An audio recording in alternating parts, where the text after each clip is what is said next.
Operation news 2.0 દરમિયાન એક investment ફ્રોડનો ગુનો નોંધવામાં આવ્યો હતો, જેમાં કુલ 7.5 લાખ રૂપિયાની છેતરપિંડી ફરિયાદી સાથે કરવામાં આવેલી હતી. જેમાં જે નાસ્તો ફરતો આરોપી છે સંજય મારુ, એમની ધરપકડ ટેકનિકલ વર્કઆઉટ અને હ્યુમન ઇન્ટ મેળવીને અમદાવાદ શહેરથી એમની ધરપકડ કરવામાં આવી છે.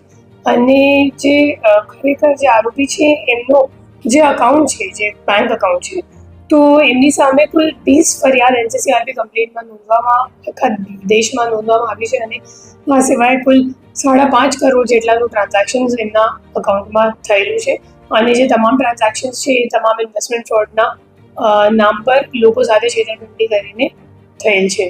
તો હું લોકોને અપીલ કરું છું કે આવી રીતની અગર તમને કોઈ લાલચ આપવાની કોઈ સ્કીમ આપે તો એમાં તમે નથી પડતા, અને જે ઓથોરાઇઝ બ્રોકર્સ હોય એમના મારફતે જ તમારે શેર માર્કેટમાં ઇન્વેસ્ટ કરવું જોઈએ.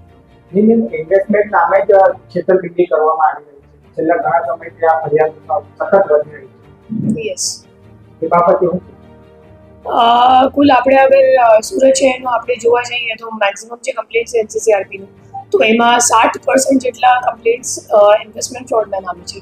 અને ઇન્વેસ્ટમેન્ટ ફ્રોડ એટલા માટે થાય છે કેમ કે લોકોને લાલચ આવી જાય છે કે મને વધારે રિટર્ન મળશે અથવા તો મારો પૈસો ડબલ થઈ જશે, અને એવી લાલચ એ લોકો રોકાણ કરી નાખે છે. અને પછી વિડ્રોવલ કરવા જાય ત્યારે એમને ખબર પડે કે મારી સાથે છેતરપિંડી થઈ ગઈ. અને જે ઇન્વેસ્ટમેન્ટ ફ્રોડ હોય એ લાંબા સમય સુધી ચાલે છે, તો જે છેતરપિંડીની અમાઉન્ટ છે એ પણ ફ્રીઝ નથી થતી. જ્યાં સુધી ફરિયાદીને ખબર પડે છે કે મારી સાથે છેતરપિંડી થઈ, ત્યાં સુધી તો એ લોકો આખો જે પૈસો છે એ ટ્રાન્સફર કરીને પછી ATMથી વિડ્રો પણ કરી નાખે છે.